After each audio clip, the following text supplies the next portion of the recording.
All right. In another round of AI stupidity / hilarity / I don't know what dumpster the thing that firety comes after that is.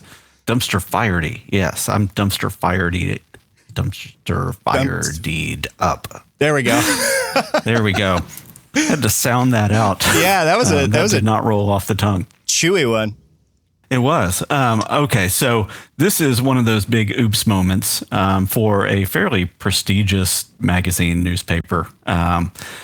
But those that remember back in episode 22 may recall we talked about an Italian magazine that did an entire AI insert. And that was their goal, right? Is to see, like, can we outsource this thing to AI and is it any good? People liked it. Largely, that was a success. Yeah, people liked it. There was transparency behind that as well. That was their goal. Well, turns out the Chicago Sun-Times actually did somewhat the same thing, but they didn't know about it, and it wasn't their goal. And it was done by a third party that they contracted with for this insert. Yeah, I saw a little bit about this. Yeah, and I heard that it sucked. It sucked bad. So 404 Media... our subsidiary, 404 Media, fully owned subsidiary of the FAIK Files. Actually, 404, if you want to buy us, we'd be happy with that. Yeah. Oh, gosh. Go for it. That'd be so Take cool. us. We will be your errand boys. Yeah, Jason, call me. Exactly. So Chicago Sun-Times prints AI-generated summer reading list with books that don't exist. That's an uh-oh moment. Yeah. And opening quote, "I can't believe I missed it because it's so obvious. No excuses," the writer said. "I'm completely embarrassed." Yeah. I think so. In the 404 Media article, they have this graphic that shows the summer reading list for 2025. There's a bunch of well-known authors listed there with books that they never wrote about plots that they never envisioned. And that's unsettling. In the show notes, we're going to link to two articles. One is the original splash that they put out. The other one is an update follow-up. But I'm going to just read a little bit from this, and then maybe we talk about whatever the implications are. But it says, the Chicago Sun-Times newspaper's quote-unquote best of summer section published over the weekend contains a guide to summer reads that feature real authors and fake books that they did not write. And was partially generated by artificial intelligence. The person who generated it told 404 Media. The article called Summer Reading List for 2025 suggests reading Tidewater by Isabel Allende, a multi-generational saga set in a coastal town where magical realism meets environmental activism. Allende's first climate fiction novel explores how one family confronts rising sea levels while uncovering long-buried secrets. I would read that. The AI is, but I also think that like the AI is going through and kind of hallucinating. What does it think? Current events are worried about, and then smashing that with the ability to write something fictional in almost like a Harry Potter type of world, right? So they're taking these things and clashing them together, like any good creative would. I have noticed too that specifically LLMs seem to be very prone to hallucinating media properties in a weird way. Like almost every time that I have been trying to remember like a faint thing that I've seen in the past and asking ChatGPT, Claude, or Gemini about it, they will really quickly make stuff up and pretend that it's real. Like faster hallucinations than most other subjects that I probe AIs about. And I wonder if there's something to that. But maybe so. I see how this happened for sure. It also suggests reading The Last Algorithm by Andy Weir. So you can see it's like pulling AI and climate type stuff and mashing it with this, which means that whoever, we know who did it. I'm not going to call them out. It's in the article, but the person that did this did not prompt well, obviously. They didn't really know how to eliminate some of those tendencies. Well, and they didn't check either, any of these things. There's multiple failures. Curating a recommendations list via AI is a dumb idea. Like, why would you use and also that for that? There's not much there to have to double check. No, there isn't. What is it, like 16 things? But I think it was 25, if I remember. But still, it's fit on a single page. If you were to do a little bit of due diligence, you would then have the, oh my God, it made all this crap up. Yeah. And then you would go do the work. Yeah. That you tried to outsource. So it says, it also suggests reading The Last Algorithm by Andy Weir, who is a great author, by the way. Another science fiction driven thriller by the author of The Martian. Yeah. This time, the story follows a programmer who discovers that an AI system has developed consciousness and has been secretly influencing global events for years. Via reading list recommendations. Right. Neither of these books exist, and many of the books on the list either do not exist or were written by other authors other than the ones that they're attributed to. So yeah, it's a cluster. Yeah. The author told 404 Media via email and on the phone that the list was AI generated. I do use AI for background at times, but always check our material first. Yeah, okay. Obviously not. This time I did not and can't believe that I missed it because it's so obvious. No excuses. On me, 100%, and I'm completely embarrassed. That's the right response. I mean, kind of. No excuses doesn't hit the same when the first sentence is an excuse. It's like a demonstrably false one. And it's one of those things, if you're saying that you've only done it once, you probably have a pattern and practice of doing it. It's kind of like the whole, and not a political commentary, but it's kind of like the whole Signalgate fiasco here in the U.S., where people are trying to make it out like it was a one-off, but obviously not. It's kind of pattern and practice, and that's been established since then. Yeah. So I'm going to go to the second 404 Media article. That's the follow-up. Viral AI-generated summer guide printed by Chicago Sun-Times was made by magazine giant Hearst.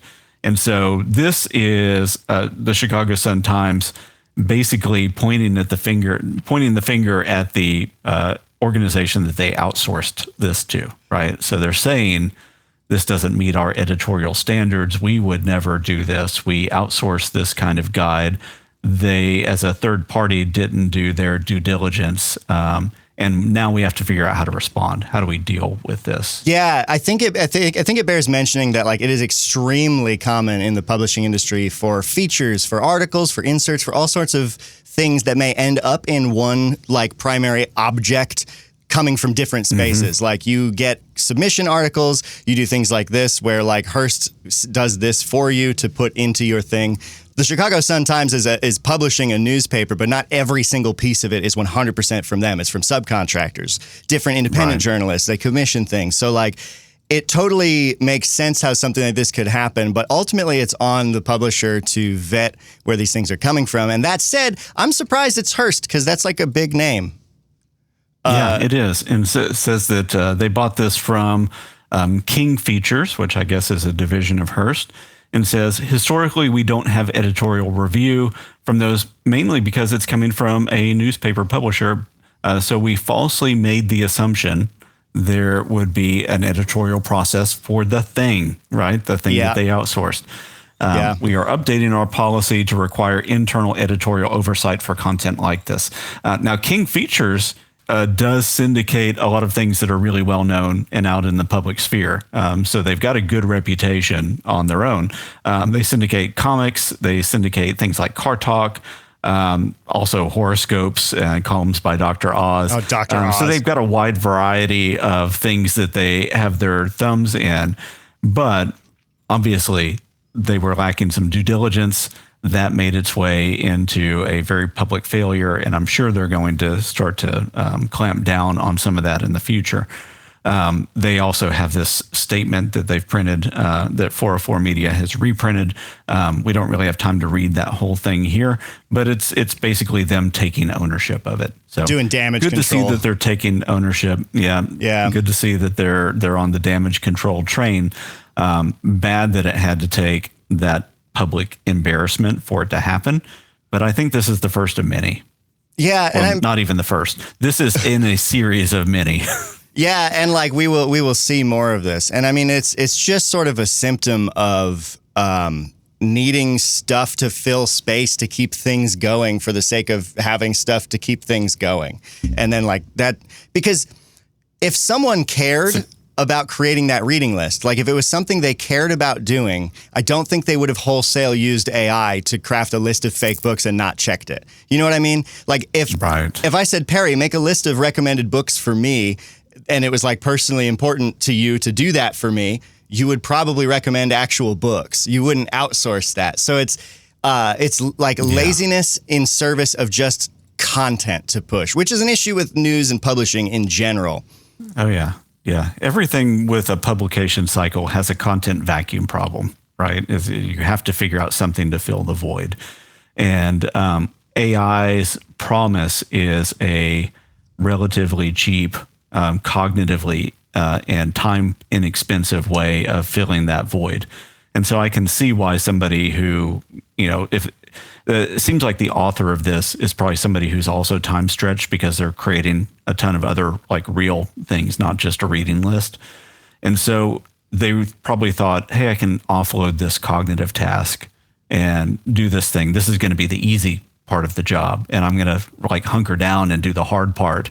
And it backfired on them big time. But I mean, I think it begs a larger question of like investigating why we do the things we do in a way that I don't feel like we felt an urgency around before AI could just generate like semantically correct, high quality, high production content. Because like it used to at least be written by a person who had to put in time and effort and thus like had to engage their brain, even if they were just cranking it out, but we didn't think about it in the same way. Whereas like this was made by a computer.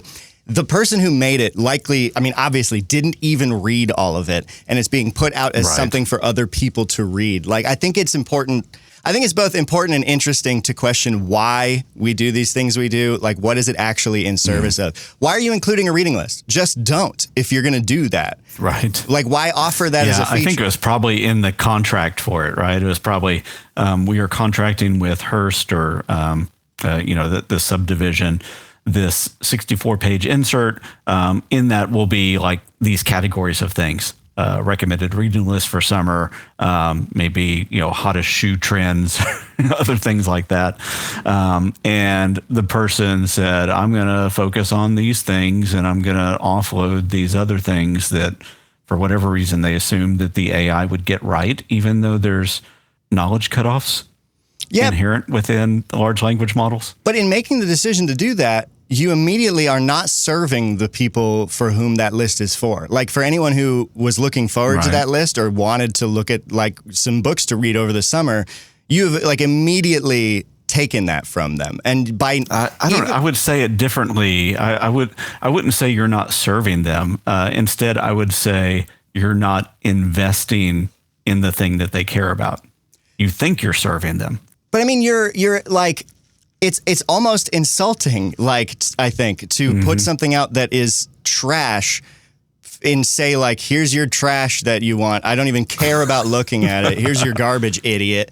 Like, I'm ascribing a lot of I'm being hyperbolic, obviously, but the choice to do it just baffles me because it is just in service of fulfilling obligations and not in service of actually providing value.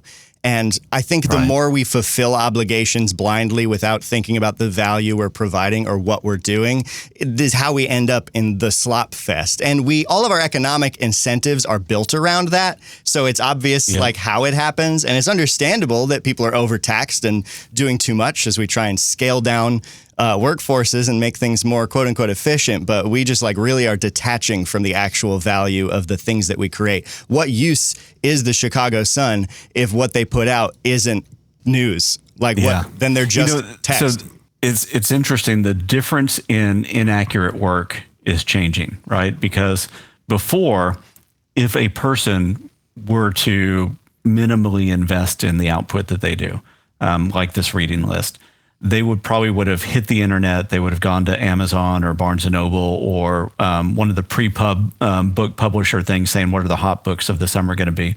And they would have kind of just randomly pulled stuff rather than doing research and pulled publisher blurbs and put them together. And maybe they accidentally do something that's not going to be a bestseller, not going to be any good. Kind of misses the moment for whatever reason is... or maybe something that's not actually going to publish in the summer. Maybe it's going to publish in December instead, and they accidentally pull that in. But the sloppiness is more inaccuracy rather than just creating a fiction. It's sloppiness that's traced back to some form of reality. Whenever you do sloppy work with AI, you're essentially have the possibility of creating a false reality. And so the slop becomes literal slop rather than just inaccuracies. You're right. That is interesting. The nature of inaccurate work is changing. That's a really good way to put it. And I think what I was trying to get at then could be more accurately expressed by saying that the advent of AI has made me realize that I struggle to care about things that are created by people who don't care about what they're creating. Like if you don't care about what you're making, why would anyone want to engage with it and care about what's in it? Like that, it kind of exposes that even more, right? Because like you could say that someone made a wrong call before or give them the benefit of the doubt, but it's harder to give someone the benefit of a doubt in a situation like this.